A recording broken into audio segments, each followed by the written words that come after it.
नमस्कार।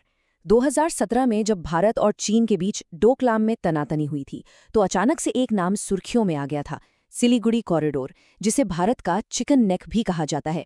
तो आज हम इसी की कहानी को समझेंगे कि आखिर ये जगह इतनी खास, इतनी अहम क्यों है। अब देखिए, ये जो जमीन की पतली सी पट्टी है ना, ये एक तरह से भारत की मुख्य भूमि और हमारे 8 नॉर्थ ईस्ट के राज्यों के बीच अकेली लाइफलाइन है। देखने में तो ये बस एक रास्ता लगता है, लेकिन यकीन मानिए, इसकी सादगी के पीछे एक बहुत बड़ी सच्चाई छुपी है। इसकी जो लोकेशन है, जो ज्योग्राफी है, वही इसे भारत की सबसे बड़ी स्ट्रेटेजिक वीकनेसेस में से एक बना देती है। तो सवाल यही उठता है कि भाई सिर्फ 22 किलोमीटर चौड़ी जमीन का एक टुकड़ा एक ग्लोबल स्ट्रेटेजिक चोक पॉइंट, मतलब एक ऐसी जगह जहां पूरी दुनिया की नजरें टिकी हो, वो कैसे बन सकता है। मजे की बात यह है कि इसका जवाब एक पैराडॉक्स में है, एक विरोधाभास में। इसकी जो ये कम चौड़ाई है ना, वही इसकी सबसे बड़ी ताकत भी है और सबसे बड़ी कमजोरी भी। तो चलिए सबसे पहले इसी सिलीगुड़ी कॉरिडोर को थोड़ा और करीब से समझते हैं। इसका नाम चिकन नेक क्यों पड़ा? अरे ये बड़ा सिंपल है। आप नक्शे पे देखेंगे ना, तो ये बिल्कुल एक मुर्गी की गर्दन जैसा ही दिखता है। एक पतला सा गलियारा जो एक बहुत बड़े हिस्से को, मतलब हमारे नॉर्थ ईस्ट को, बाकी भारत से जोड़ता है। अगर लंबाई की बात करें तो ये कॉरिडोर करीब 60 किलोमीटर लंबा है। लेकिन असली खेल लंबाई का नहीं, चौड़ाई का है। जानते हैं, कुछ जगहों पर ये इतना सिकुड़ जाता है कि इसकी चौड़ाई सिर्फ 22 किलोमीटर रह जाती है। जरा सोचिए, सिर्फ 22 किलोमीटर। और यही बात इसे इतना ज्यादा स्ट्रेटेजिकली इंपॉर्टेंट और साथ ही इतना ज्यादा वल्नरेबल, मतलब असुरक्षित बना देती है। और अगर आप इसका भूगोल देखेंगे ना, तो इसकी वल्नरेबिलिटी और भी साफ हो जाएगी। ये बेचारा एक तरह से सैंडविच बना हुआ है। पश्चिम में नेपाल है, दक्षिण में बांग्लादेश, और असली टेंशन वाली बात, उत्तर में सिर्फ 130 किलोमीटर की दूरी पर चीन की चुंबी घाटी है। मतलब चारों तरफ से एक तरह की भौगोलिक घेराबंदी है, जो इसकी स्ट्रेटेजिक कॉम्प्लेक्सिटी को कई गुना बढ़ा देती है। बात सिर्फ ज्योग्राफी पर खत्म नहीं होती, यहाँ तो कुदरत भी एक बड़ी चुनौती बनकर खड़ी है। ये पूरा इलाका मुश्किल तराई रीजन में आता है, जहां भूकंप और लैंडस्लाइड्स का खतरा, आप मानिए, हमेशा बना रहता है। तीस्ता जैसी बड़ी नदियां हैं जो हर साल बाढ़ ले आती हैं। ऊपर से यहाँ की मिट्टी एकदम ढीली, रेतीली। उस पर कोई भी कंस्ट्रक्शन करना, कोई सड़क या पुल बनाना अपने आप में एक बहुत बड़ा चैलेंज है। तो अब सवाल ये है कि इतनी सारी कमजोरियों के बाद भी भारत के लिए इस कॉरिडोर को बचाना, इसे सुरक्षित रखना इतना जरूरी क्यों है? आखिर दांव पर लगा क्या है? देखिए, इसकी अहमियत की 3 बड़ी वजह हैं, और तीनों सीधे तौर पर भारत की सिक्योरिटी और इकोनॉमी से जुड़ी हैं। इस कॉरिडोर का एक नहीं बल्कि 3 रोल हैं। एक तो ये नॉर्थ ईस्ट के लिए अकेला जमीनी रास्ता है। दूसरा, ये हमारी सेना के लिए जो बॉर्डर पर तैनात है, एक क्रिटिकल लाइफलाइन है। और तीसरा, ये पूरे इलाके के लिए एक इकोनॉमिक आर्टरी की तरह है। मतलब यहीं से सारा व्यापार, सारा लेनदेन होता है। अगर मिलिट्री के नजरिए से देखें तो इसकी इंपॉर्टेंस और भी ज्यादा बढ़ जाती है। NH-31, NH-10 जैसे जो मेन हाईवे हैं, या फिर न्यू जलपाईगुड़ी का जो बड़ा रेलवे स्टेशन है, यही वो रास्ते हैं जहां से चीन बॉर्डर पर तैनात हमारे सैनिकों तक खाना, हथियार, हर जरूरी चीज पहुंचती है। मतलब आप सोचिए, हमारी पूरी मिलिट्री तैयारी सिर्फ एक ही रास्ते पर टिकी हुई है। और बात सिर्फ सेना तक ही सीमित नहीं है। ये कॉरिडोर इकोनॉमिकली और डिप्लोमैटिकली भी बहुत जरूरी है। भारत की एक पॉलिसी है, एक्ट ईस्ट, जिसका मकसद साउथ ईस्ट एशिया के देशों से अपने रिश्ते और व्यापार बढ़ाना है। तो ये कॉरिडोर एक तरह से उस पॉलिसी का गेटवे है, उसका एंट्री पॉइंट। तो अब तक हमने भारत के नजरिए से बात की। चलिए अब सिक्के का दूसरा पहलू देखते हैं, और यहाँ आता है इस कहानी का मेन कॉन्फ्लिक्ट, चीन की स्ट्रेटजी।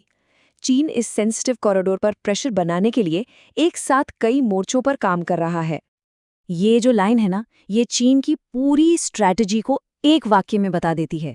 देखिए, चीन सिर्फ बिजनेस नहीं कर रहा है, वो अपनी इकोनॉमिक पावर का इस्तेमाल, मतलब अपने पैसे का इस्तेमाल, भारत के पड़ोसियों में अपनी स्ट्रैटेजिक पकड़ मजबूत करने के लिए कर रहा है। उनका हर एक इन्वेस्टमेंट, हर एक प्रोजेक्ट एक जियोपॉलिटिकल मूव होता है।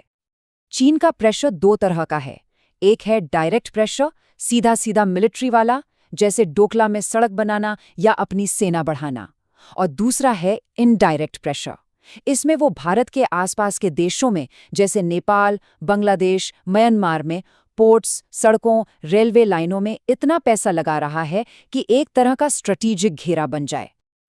अब सवाल है कि ये स्ट्रैटेजी जमीन पर दिखती कैसे है। तो देखिए, नेपाल में वो जो ट्रांस हिमालयन नेटवर्क बना रहा है, उसका मकसद है नेपाल की भारत पर निर्भरता को कम करना। म्यांमार में क्याओकफ्यूक पोर्ट से चीन को इंडियन ओशन तक सीधा रास्ता मिल जाता है, और बांग्लादेश में पोर्ट्स बनाकर वो बंगाल की खाड़ी में अपनी मौजूदगी बढ़ा रहा है। तो ये सब अलग अलग प्रोजेक्ट्स नहीं हैं, ये सिलीगुड़ी कॉरिडोर के चारों तरफ बुना गया एक स्ट्रेटेजिक वेब है, एक जाल है।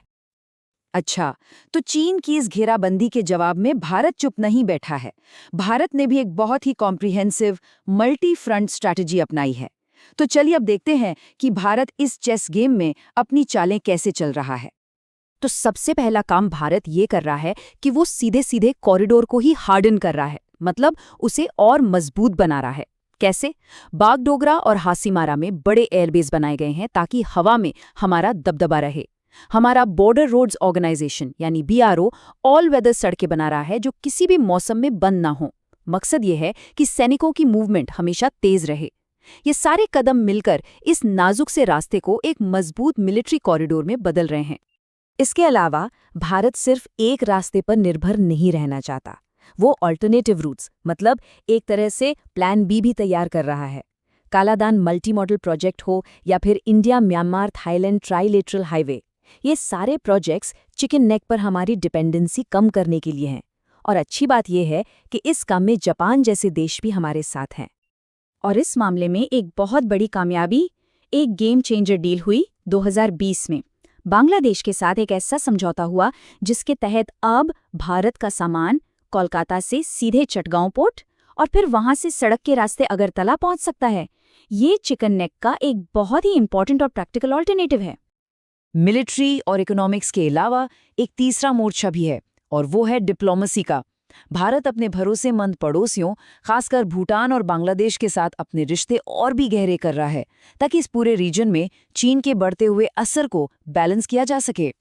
तो कुल मिलाकर देखें तो ये साफ है कि सिलीगुड़ी कॉरिडोर एक जियोपॉलिटिकल चेस बोर्ड बन चुका है, एक ऐसी शतरंज की बिसात जहां भारत और चीन दोनों अपने अपने मोहरें आगे बढ़ा रहे हैं, अपनी अपनी चालें चल रहे हैं। और ये खेल अभी लंबा चलेगा।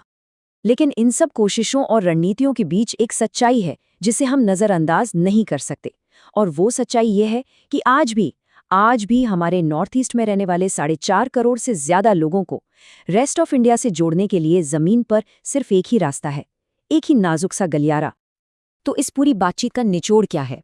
पहली बात, सिलीगुड़ी कॉरिडोर अपनी ज्योग्राफी की वजह से नेचुरली वल्नरेबल है, मतलब कमजोर है। दूसरी बात, ये भारत की सेना, इकोनॉमी और देश की एकता के लिए बहुत ज़्यादा ज़रूरी है। तीसरी बात, यहाँ एक स्ट्रेटेजिक कंपटीशन चल रहा है, एक होड़ चल रही है जिसमें भारत और चीन दोनों शामिल हैं। और चौथी और सबसे अहम बात, इस लड़ाई में बांग्लादेश और भूटान जैसे हमारे पड़ोसी दोस्त लॉन्ग टर्म सिक्योरिटी के लिए बहुत ज़्यादा कीमती हैं।